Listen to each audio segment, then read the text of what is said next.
Okay, here we are in Zanesville, Ohio. This is a place I've been dreaming about. I mean, it's basically an entire city block. Well, 2 city blocks. Yes, there is houses here in 1908 and probably to 1902. So let's check it out. For the first time in my life, I'm using this modern technology. I usually just print the maps up in physical form. I just now learned how to use a cell phone for a computer. Okay, so this is an 1895 map and it shows this area right here. That is the area we are. Well, that's the far edge of that lot right there. All the rest of this area is not covered with the map, but it is covered with the 1908 map. So, this part has already probably been dug. But all this other area has yet to be dug, I'm sure. So let's check it out. Okay, I'm cruising the 1860s and 70s and 80s neighborhood. I found a big vacant lot. Now, if nobody has dug it yet, I'll probably find something. This looks really interesting over here. Okay, I found a piece of antique tile. A nice decorative one. Well, it's broken in half, of course. But I still decided to keep it. Okay, there's a giant piece of land here in Zanesville that is about 20 acres, going to waste. It's perfectly flat. It used to be a tile factory in 1908. There's about 1 million pieces of broken tile out here, and I'm wondering why all this land going to waste. It's a very valuable piece of land. It's worth multiple millions. Okay, today's adventure brings us back to Zanesville, Ohio again, and we are going to dig a dump 3.5 feet deep. It starts out very modern, but we're hoping it'll go down to at least 1920 at the bottom. I've never seen so many mayonnaise jars. This is about the 25th one I found. And nothing good. Okay, there's so many mayonnaise jars, it's ridiculous. But there are a few other things that are slightly good, like this perfume. And this jar actually says Federal Tool Company on the bottom. It's an interesting pattern on it, so I'll keep those. And this looks like a salt shaker. Kind of decorative. And then there's another one. And then we have a giant piece of glass.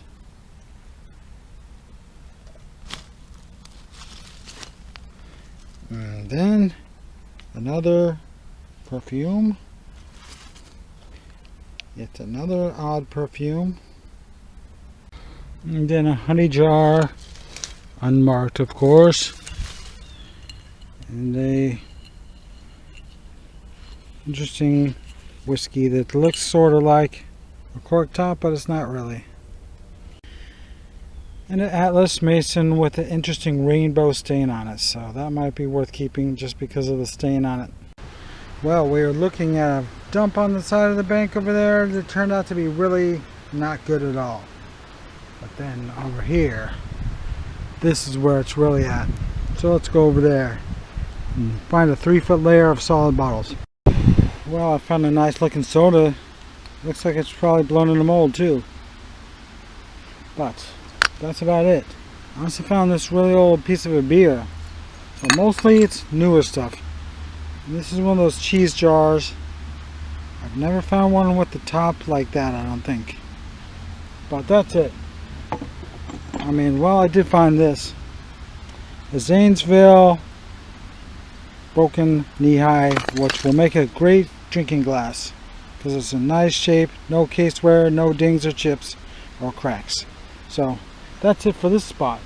Let's go find another spot that's even better.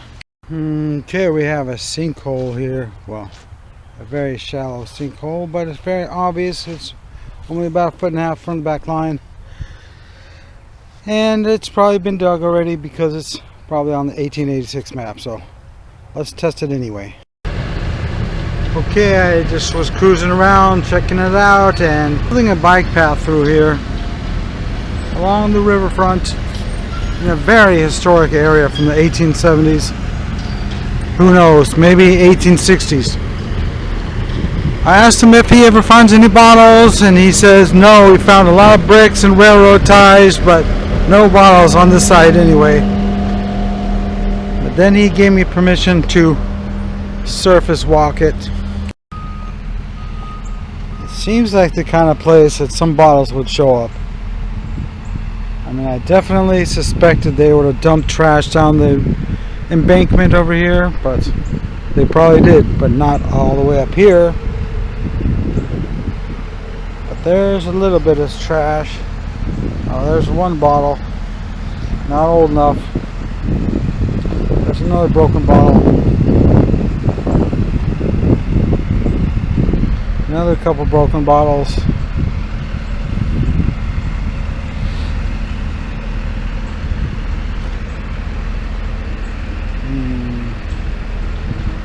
Yeah, there really isn't very much here. And who knows, maybe the locals have already searched over here, because this has probably been going on for 2 or 3 weeks. So I'm sure at least one local bottle collector has already seen this. So let's go down here and check out the shoreline, because the water level is really low right now because of the extreme drought. So at least we have potential this way. Well, maybe not.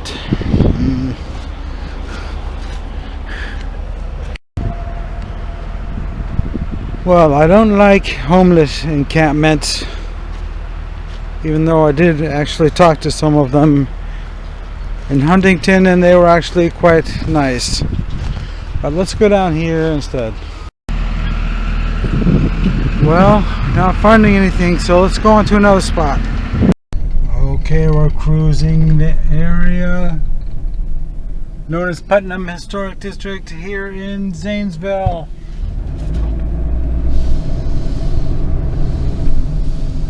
Plenty of ancient houses over here.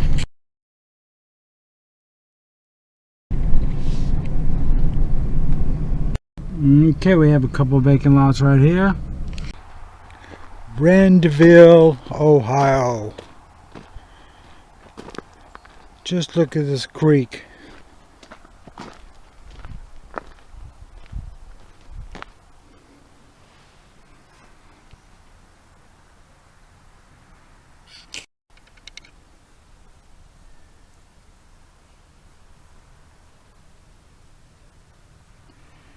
Clear water, a little deep. There's a bunch of houses up there. So I figure they would have thrown their bottles right off the bank and into the creek. So they probably are going to be up that way a little bit farther. So let's go check it out. It would be quite a drop of about 25 feet. But some of them could have survived. But of course we got the leaf situation. It's fall. The leaves are covering up half of everything, so that makes it hard. Okay, now we are in Corning, Ohio. Another mountainous town. Okay, here we are in the middle of downtown. It's a very busy city, or at least it was in 1900. Here's what it looks like now.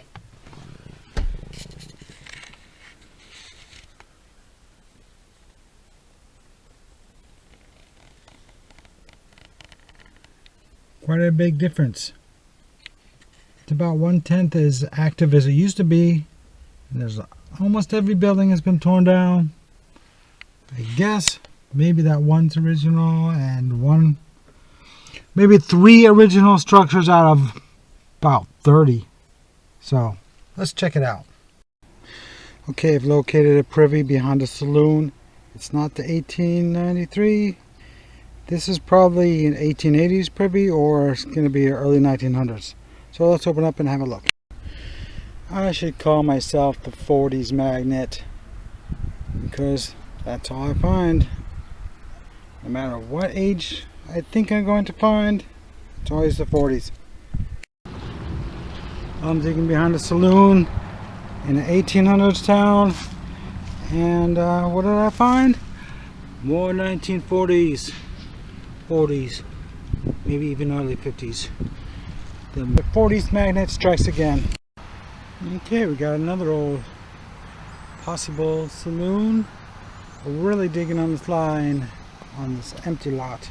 Anyway, I have a hole poked out, so let's open it up and hope that we get some early stuff that's at least 100 years old this time.